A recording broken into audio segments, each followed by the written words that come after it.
welcome to this week's episode that is a bonus episode, bonus edition of Drunk Bible Study. I'm still a little bit buzzed because of drinking so much during that last episode, but I'm going to do my best to keep myself together. So very early on the episode, we talked about Old Scratch, which Jace, you hadn't heard of, and Emily, you also had never heard of? No, you said that it had something to do with the devil, and Yeah, it is the devil. Okay. It has a lot to do with the devil by being the devil. Yes. Cool. Yeah, where's this come from? What's the deal here? So it seems that the prevailing theories are that it comes from the Middle English word scrat, which was the name of a demon or a goblin, which initially came from the Old Norse word skratita with two T's and an E at the end. Skratita. So it's Old Scratch or Mr. Scratch. And what's interesting in the Wikipedia is they give a list essentially of cultural references that have used this turn of phrase. And so, because I was wondering, I was like, I don't know why I know this phrase, but I do know it. And some reasons why I might know it is apparently it's used in A Christmas Carol by Charles Dickens. One? The Dickens Christmas Carol. Yeah. The written book of Christmas Carol. The first one. Yes, Christmas the Carol. Muppet Christmas Carol, not a specific Christmas the Muppet Carol. Christmas Carol written by Charles Dickens. Randomly Charles Dickens wrote. The very first one. He was very ahead of his time. Indeed, yeah. Okay, got Charles it. Dickens was like, a screenplay for Muppets. Listen, okay, I am until this year at least, was a professional Christmas caroler, so that's where my mind went. Okay. But I also love that book and movie. Now that's ironic though, Emily, because you dress up as like a Dickensian caroler, literally. I know what OG. you're speaking of. I certainly know what you're talking about. That's not where my head went initially. Okay, yes. other references in Tom Sawyer by Mark Twain. They reference Old Scratch, and then this one, which I think is the reason why I know the reference, is it's written about in Jonathan Strange and Mr. Norrell by Susanna Clarke, which is one of my favorite books. And has to deal with like demons and goblins and spooky stuff like that. So speaking I've only of seen the TV show, Charles Dickens's screenplay, The Muppet Christmas Carol, we have a little doll of Rizzo the Rat in our closet right now. What? Really? Yeah. I've never seen this. Yeah, we have. We joked about it. Did we? Months ago. It was a long time ago. What? But I don't we've remember got this at all. We've got a Rizzo the Rat from Muppet Christmas Carol in the closet of Christmas decorations, which will get put out soon enough. Cute. Anyway, yes, Old Scratch is a thing, believe me. And I realized like also on this wine bottle it says Old Scratch, but then around it also says just like the devil you know a billion times and the devil you don't know. So yeah, devilish stuff. Anyway, that's Old Scratch. So now you can drop that reference into conversation and confuse or delight other people. One or the other. Maybe both.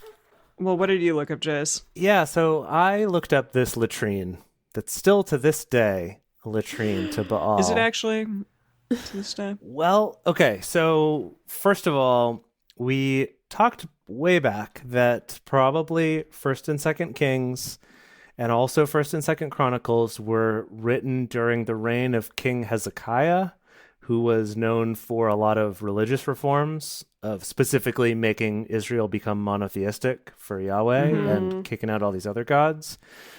So there's certainly an element of that in the stories too, right? It like really drives home how bad it was when they worshipped other gods and how good it was when they didn't. But check this out. I did not expect to find anything when I Googled this, but I searched it and I found an article from 2016 that archaeologists discovered in Israel a symbolic toilet from 8th century BC, which is around this time.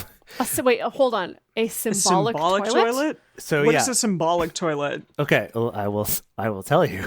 So basically, they were digging up this city that they believed to be Lachish, which is one of the most prominent cities. It was like a suburb of Judah. It was like the second biggest city in Judah, I guess, was Lachish. And in it, the archaeologists unearthed this gate shrine. So it was like a city gate that also had a shrine at it. And in it, in one of the rooms, they found statues that had horns on them that had evidence of being intentionally broken. So not just like weathered over time, but like the horns had been hacked off of them. Okay. And in the corner, a seat with a hole in the middle, like a toilet. Oh my gosh. And they believe that this is the thing that's referenced in 2 Kings chapter 10. So they actually found it. They actually found it. Allegedly. Here's what's interesting, though, is that they found from doing samples or whatever that it seems as if the toilet was never used, that it was actually just symbolic, but that this was part of like desecrating the shrine. Piece.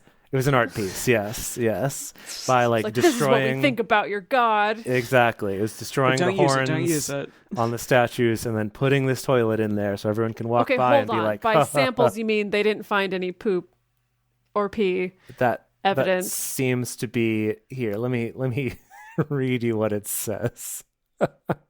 Laboratory tests we conducted in the spot where the stone toilet was placed suggest it was never used. Laboratory tests, okay. Hence, we can conclude that the placement of the toilet had been symbolic, after which the Holy of Holies was sealed until the site was destroyed. Wow, amazing. Yeah, very scientific tests were done Science, on this. Everybody, yeah. Yes. For amazing. science. Yeah, seriously. Wow. The one other thing I looked up real quick, this is just a brief thing, is about Jehoash being such a tiny baby when he was crowned the king, that he was 7 years old. And the one thing I found that I thought was kind of interesting was about him being anointed king. Right. But apparently, if you are a successor to the king, to the previous king, you don't need to be anointed. Interesting. That the anointing is like specifically a thing that happens when there's a new person that's not part of that lineage becoming the king. But there are 4 examples in the Bible, I think, of kings who were anointed, even though they technically wouldn't need to be. And they were always cases where their succession was contested. And other examples of this is Solomon was one of them, and Jehoahaz, which I don't think we've talked about. Maybe there's just those 3. But anyway, so the fact that they talk about him being anointed is because it could be contested that he would have been king. Anyway, I thought that was just an interesting piece of trivia, that it's like, once your line's anointed, you're good. Does a priest need to do the anointing? Because I thought that like random guy did the anointing for Jehu, or what was his name? Jehu? Yeah. At the beginning of the last episode, yeah. Maybe he was a prophet, though, like a junior prophet. It's hard to say. Okay. Yeah, I don't know. Yeah. Interesting. Well, yeah, speaking of like that section of what we read, what did you call her? Athalia? I called her Atalia, but I don't know if that's true. Okay. Sure, I like that. Atalia. Okay, let's do that. So she is the only woman in the Hebrew Bible to be a queen, having reigned as monarch within Israel, Judah. Yeah. Right, without being just married to a king. Wow. Exactly. Yeah, so there's a difference. She's the queen regent, because that means that she is like actually ruling over. Wow. Amazing. Yeah, pretty it's incredible. Sad that she lasted like a paragraph, but that's awesome. Well, she actually was there 6 years. Yeah, so after Ahaziah is killed in a dynastic struggle, Atalia sets out to kill the rest of the royal dynasty and seizes the throne of Judah and Jerusalem.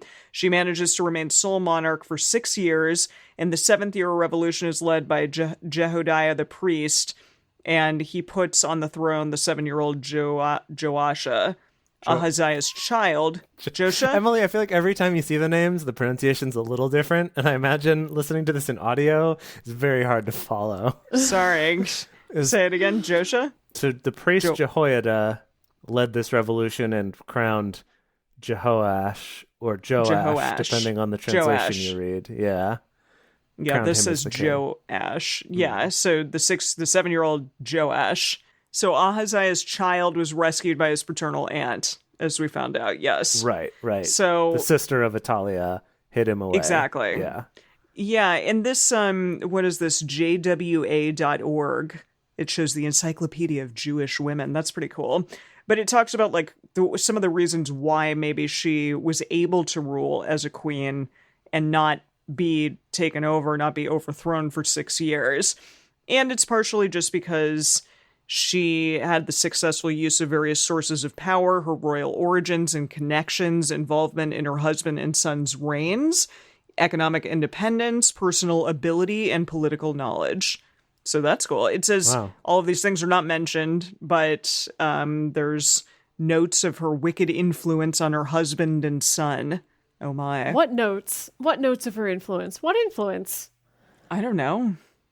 So maybe someone wrote notes. Well, and I will say my partner pointed this out to me that like Jewish text is far more vast than just the Torah, than For just sure. like just, you know, there's what like all we the read. rabbinical literature. Exactly. Yeah. So we, you know, are only getting this little teeny part of what Jewish tradition is, and because we were watching an X-Files with Hasidic Judaism involved in it, and I was like, wait a minute, is this talked about at all in the Bible? And I think parts are, but you know, there's quite a lot more there that is not at all spoken about in like the text that we know as the Bible. Yeah, the text that we're reading was very deliberately edited as part of the formulation of the Christian church. Yes. I mean, it was still several hundred years into the formulation of the church, but you know, it was very much a Christian edit of the available texts. Like which books made it into the Bible and which parts of which books even, support our faith as opposed to the Jewish faith. Right. Yeah, so something to think about, but pretty cool that there at least was one woman, even if in the eyes of God she was wicked, but you know, she reigned. Even perhaps. Yeah, exactly. For 6 whole years. Pretty cool. Pretty impressive. Yeah. Ahead of her time. She was ahead of her time for sure. Yes. Alrighty. Well, you asked this last week. You were like, what's going to happen next? Like, do you have any idea? And I'm like, no, I never know what's going to happen here. I have no freaking clue. Well, Elisha's going to be with us for a little while longer. He will come Elisha? back. Yeah, Elisha. Will come back. Yeah. Okay, good. I don't know what he's going to do exactly, but he'll be back. Do you there think was not a lot of Elisha in that last episode at all? There wasn't. We have this little baby boy king, and so the question is he going to be a good king or a bad king? Is he going to, or a little bit of mix of both, like Jehu was, of he's going to do things that Yahweh likes, but then ultimately leave a freaking golden calf there in the corner. I feel like Jehu was really bad, like all the way around. He may have had like good intentions for making God like him more, but it was all like intentions for him. It was all self-serving, it seemed. I'm interested to see if this whole child king, because the thing I know from other child kings through history is that like the narrative that tends to go with those stories is it's really all of the advisors who kind of run the country for a while. Mm-hmm. So I wonder if we'll get some of that kind of intrigue, either of him then as he gets a little bit older trying to resist what they're doing, or just going along with them and kind of being a pawn for the other advisors and powerful people in the kingdom at the time. I'm curious. Or other possibility, in like the first paragraph he dies and it's like, and he reigned 40 years and isn't his deeds written in the book of the Chronicles of the Kings of Israel? Yeah. Equally as likely. Equally as likely. You're absolutely right. Yeah. Guess we'll have to find out next week. So we will see you all then in episode 128.